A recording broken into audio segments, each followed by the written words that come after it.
Des classes à plus de 30 chez les tout-petits, c'est impossible à vivre. C'est impossible à vivre et pour les enfants qui ne sont pas à un âge où un brouhaha soit véritablement pertinent pour leurs apprentissages.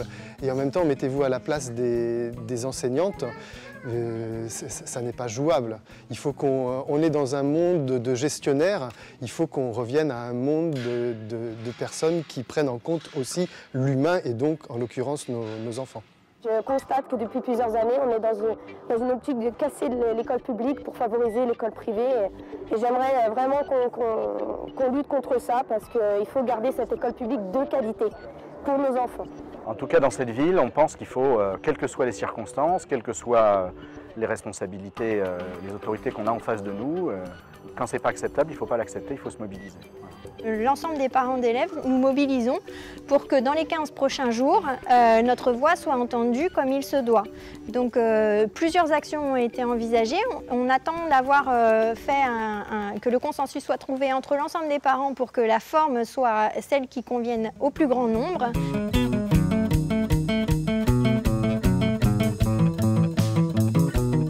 Les parents et les enseignants, dans les 3 cas, se sont très fortement mobilisés.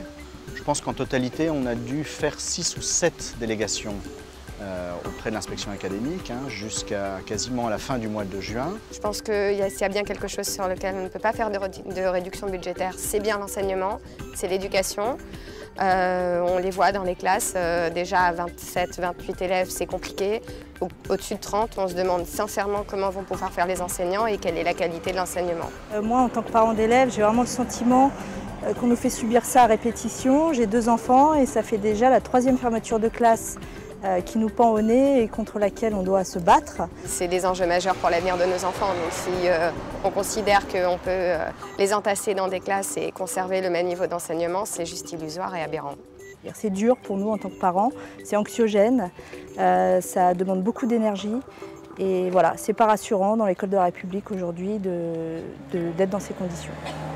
Il est clair que sans la mobilisation massive des enseignants et des parents d'élèves, au-delà même d'ailleurs de leurs représentants associatifs, vraiment une mobilisation très très large, on n'aurait sans doute pas obtenu l'annulation des 2 mesures de carte scolaire à Michelet et à Dolto.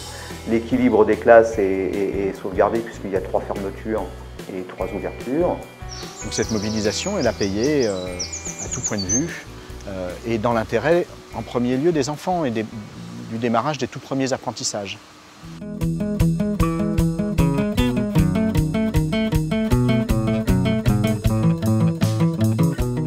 On s'est rendu compte donc que la pause méridienne de 2h15 était trop longue, enfin en tout cas tout le monde nous le disait. Les enfants en primaire par exemple qui mangeaient sur le 2e service avaient un temps de récréation de cours très très long. Et donc les enseignants nous disaient on les récupère un peu trop énervés et comme on n'a plus que 2h15 d'école l'après-midi, voilà, si on perd 20 minutes pour les calmer, qu'est-ce qui va rester, voilà.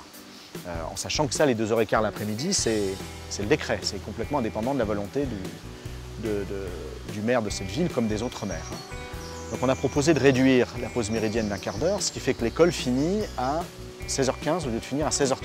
On a veillé à une chose, c'est que ce quart d'heure qui est perdu en fin de journée n'ait aucun impact financier sur les familles. Il y a quand même un aspect très très négatif dans cette réforme, c'est que dans beaucoup de villes, dans la réalité, peu ou prou, c'est les familles qui ont financé. Nous, en tout cas, il y a une chose qui est certaine, c'est qu'on s'y est refusé. C'est-à-dire que ce quart d'heure sera indirectement rémunéré aux enseignants par la ville, pour que les familles n'aient pas à payer ce quart d'heure supplémentaire.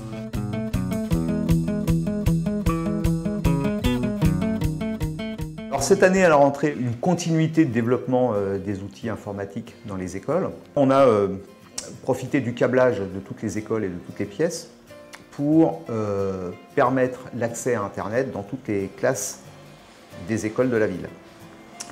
Pour accompagner ces connexions à Internet, on a aussi facilité l'achat d'ordinateurs portables et de vidéoprojecteurs pour les écoles qui le souhaitent, dans le cadre bien sûr de leur budget municipal d'investissement.